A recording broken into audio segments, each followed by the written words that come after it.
السلام عليكم ورحمة الله وبركاته. عيد سعيد، كلنا الكحك وكل حاجة والدنيا تمام. بس الحرب لسه ما هديتش والدنيا لسه مش باينة.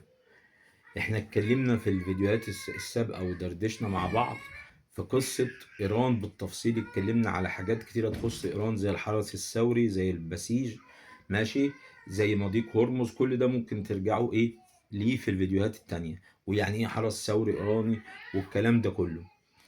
احنا دلوقتي هنتكلم يا جماعة، هو ليه لما مضيق هرمز حصل فيه المشكلة دي وإيران بدأت تقفله جزئيا أو شبه قفلاه، أو دمرت سفينتين عدوا من غير إذن. فالناس أيا كان اللي حصل، المهم إن مضيق هرمز بقى فيه مشكلة. احنا قلنا خمس النفط العالمي بيتم تصديره من منطقة الخليج عن طريق مضيق هرمز، ينزل تحت في المحيط الهندي ويطلع على جنوب شرق آسيا بالذات، يطلع على الصين، على الهند، على باكستان، على ايه تاني، دول جنوب شرق آسيا زي اندونيسيا، زي تايلاند، زي كوريا الجنوبية. كل الحتة دي، كل الحتة دي الاستهلاك الأساسي ليها معتمدة على منطقة الخليج، سواء بترول أو سواء غاز طبيعي، بالأخص الحقل بتاع قطر. طب لما مضيق هرمز يبقى فيه مشكلة، يبقى العالم ده كله، الحتة دي كلها اللي قلناها، الدول دي كلها هيبقى عندها مشكلة في في المنتجات اللي تخص النفط وفي البترول وفي البنزينات وفي الحاجات. غير الاسعار هتغلى هناك، البنزين هيغلى، في كله هيغلى. اللي مش هيبقى في لقطات المخزون الاستراتيجي بتاعهم هيخلص ولسه ما جابوش، لان لسه الحرب مستمرة. فهتبقى في مشكلة. فيجي واحد يقول لي ايه سهله خالص، يجيبوا بقى لها منطقه الخليج، يجيبوا النفط والمنتجات البتروليه من امريكا او فنزويلا، ماشي، بغض النظر عن بعد المسافه، بس ما ينفعش. ليه؟ لان في انواع اكتشفنا ان، او مش اكتشفنا، احنا كلنا بنتعلم مع بعض. النفط ثلاث انواع، ماشي، بيتحدد نوعه حسب نسبة الكبريت فيه. في حاجة اسمها قليل الحموضية تقريبا، قليل الحموضة حلو، ماشي، اسمه كده فعلا، ماشي. ده بتاع أمريكا ومنطقة أمريكا الجنوبية وفنزويلا والحتت دي. وفي بتاع الخليج، ماشي، ده فيه حموضية زيادة وفي كبريت زيادة، فده نوع تاني خالص. وفي نوع متوسط بينهم زي النفط الأورالي اللي هو بتاع روسيا. تمام، يبقى احنا كده عندنا ثلاث أنواع، ماشي. الصين والهند معتمدين، وباكستان والدول دي كلها وامريكا وقاره جنوب شرق اسيا دي كلها معتمده على النفط بتاع منطقه الخليج منذ سنوات. الانابيب، الانابيب والمصفاه بتاع البترول والحاجات دي كلها والليله دي كلها بتشتغل كل حاجه بحاجتها. بمعنى ايه؟ الحلو ليه درجه، ليه مصفاه بشكل معين ومواسير بشكل معين، المتوسط كذلك، الخليج كذلك. هو متعود على بترول الخليج، ما ينفعش يجيب تاني عشان يغيروا المصفاة ويغيروا الوصلات والانابيب والحاجات دي. عملية تاخد لها يعني مش اقل من سنتين ثلاثة. طب وفي سنتين وثلاثة هم دول هيعملوا ايه؟ ماشي.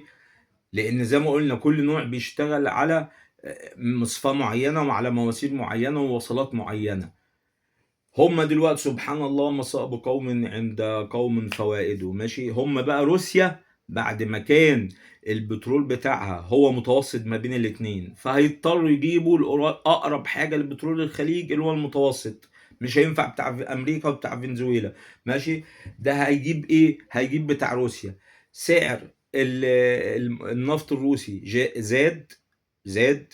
اتنين، امريكا عماله تخفف عليه العقوبات علشان مضطرين، احنا محتاجين الغاز والبترول بتاع روسيا، ماشي، في ظل الازمه دي، ماشي. فالسعر زاد اكتر. يبقى روسيا كده مستفيده من الحرب دي بكذا طريقه، من غير ما هي تقصد، يعني من غير ما هي تقصد، سبحان الله، هي جت كده. روسيا المستفيده دلوقتي، اللي بتصوت دول جنوب شرق اسيا بالذات، الدول اللي فيها فقر كتير زي تايلاند، كمبوديا، ماشي، فيتنام. الدول دي كلها معتمدة على البترول بتاع الخليج والغاز بتاع قطر. وسبحان الله هم مستواهم المادي يعني في دول زينا كده سعر البنزين لما بيرتفع بنتبهدل، الاسعار كلها بتزيد، لدرجه ان في بنزينات كتيره ومحطات وقود بدات تقفل في الدول دي، ماشي، ما هي مش قادره على السعر الجديد الزياده وعارفه ان الزبون غالبا مش هيشتري. فكل ده يكفي اقول لك ان تايوان اللي بتصنع اشباه الموصلات، اللي تقريبا هي اهم حاجه في الاجهزه دلوقتي الحديثه، الجزء اللي بتصنعه تايوان ده، تايوان المنتج الاكبر للموضوع ده. تايوان ذات نفسها دلوقتي في ازمه بنزين وغاز وبتصوت، ماشي، ليه؟ للاسباب اللي شرحناها. تمام. يبقى احنا كده مضيق هرمز له اهميه لكذا سبب، ماشي، أهمية كبيرة جدا للعالم كله، وخاصة الصين والهند واندونيسيا ودول جنوب شرق اسيا كلها بقى، وماليزيا وكل الدول دي، ماشي، محتاجة البترول الخليجي، الغاز الخليجي. طيب، يبقى هو كده منفذ وحيد للحتة دي. كان في منفذ تاني ميناء ينبع تقريبا او مش فاكر اسمه، موجود في السعودية، حاولوا يعملوا طريق اخر يطلعوا من ميناء ينبع على البحر الاحمر على قناة السويس، هوب على البحر المتوسط، هوب يوصل للحتة اللي هي عاوزاه. ايران ضربته، ايران ضربته في الايام اللي فاتت. تمام. واحنا قلنا ماشي ان نتنياهو هو واليمين المتطرف معاه بيسعوا بيسعوا بكل جهدهم لكام حاجه كده. اول حاجه هدم المسجد الاقصى واقامه هيكل سليمان. اتنين، اقامه الحرب العالميه الثالثه اللي هي اسمها هرمجدون، ماشي، علشان تلتين العالم يموتوا. كل ده في الاخر عشان ينزل المسيح بتاعهم المنتظر اللي هم مستنيينه، لان هم مش معترفين بعيسى ابن مريم ولا رسول ولا نبي ولا اي حاجه، ماشي، مش معترفين بيه. ده بالعكس شاركوا في تعذيب مع الرومان في تعذيبه. وفيلم آلام المسيح بين لنا مشاهد كتيره بطريقه سينمائيه كان مؤثره. احنا كمسلمين مؤمنين بسيدنا عيسى انه النبي عليه الصلاه والسلام، وان هو زي من الانبياء اولي العزم، وان هو ايه، كلمه الله، لكن هو حاشا ان يكون لله ولد او شريك في الملك، ماشي. فده احنا عيسى سيدنا عيسى ينزل في اخر الزمان وهينصر جيش المهدي، ده عندنا احنا. عند بقى الطائفة اللي مسيطرة اللي هم طائفة من الإنجيليين، عندهم تأويلات وتفسيرات للنصوص في الكتاب المقدس، إن هم لازم يساعدوا إسرائيل في إقامة إسرائيل الكبرى، عشان لما هتقام إسرائيل الكبرى المسيح هينزل وينشر المسيحية وكل حاجة. دي نبوءة عندهم كده. ومشكلة إن النخبة الأمريكية السياسية والاقتصادية هتلاقيها يا مسيحية صهيونية يا صهاينة يهود. تمام، احنا ما عندناش مشاكل مع اي دين، بس هم المسيطرين كده. فنتنياهو عاوز الحرب تكبر تكبر تكبر تكبر، هو بيسعى الى ذلك. وترامب بدأ يحس بالخطورة السياسية عليه، زي ما قلت لكم ترامب متدين سطحي ما عندوش فكر.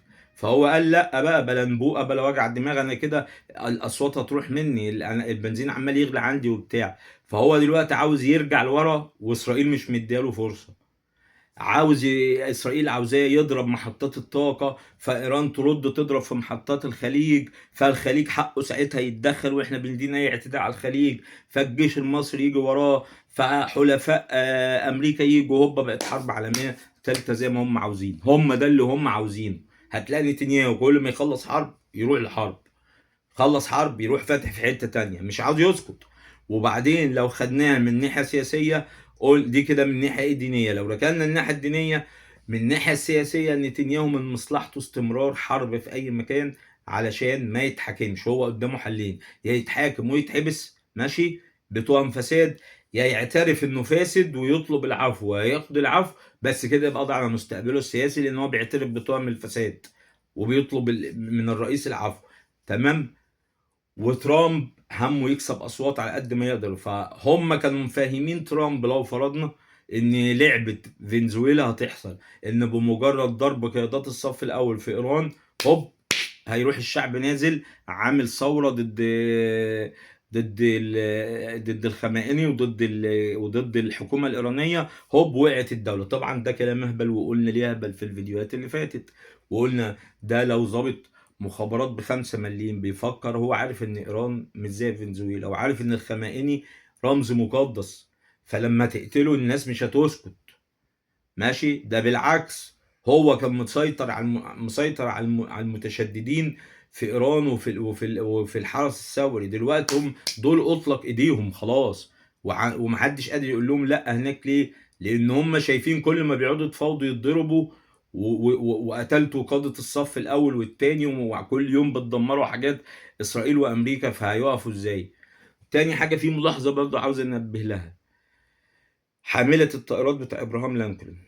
عندنا روايتين، في رواية بتقول إن البحارة قعدوا أكتر من 300 يوم في البحر متواصلين شغل، وزهقوا وطهقوا ومش عارف الله آخر البحارة الأمريكان، فراحوا ولعوا في أوضة غسيل الملابس، ماشي، وعملوا شبه حريقة تم السيطرة عليها عشان إن السفينة كنوع من الاعتراض، وعشان السفينة تدخل صيانة.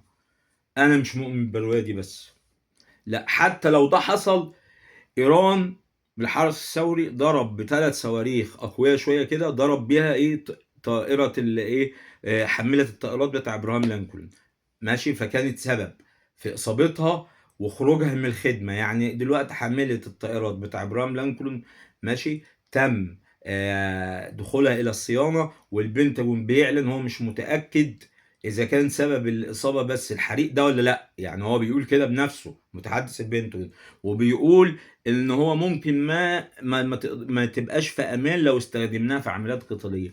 عشان كده بنقول يا جماعه، لو اول درس مستفيد من ايران ان حرب ايران دي المتغطى بامريكا عريان، ماشي، اتغطى بشعبك، اتغطى ببناء دولة قوية ونظام قوي بيحترم العلم، سلح نفسك، ماشي، زي ما مصر بتعمل كده، عندها تنوع في مصادر التسليح بتاعتها، مش معتمد على امريكا بس. اصل انتوا يعني الاخوة في الخليج، لو معاك اف 35 وما معاكش شفراتها ولا معاك حاجاتها، هو الامريكان وهو قاعد مكانه هيوقف لك الطيارة اف 35، هيوقف لك حاجات في الابديت، انت ما تقدرش تتحرك بغير موافقته.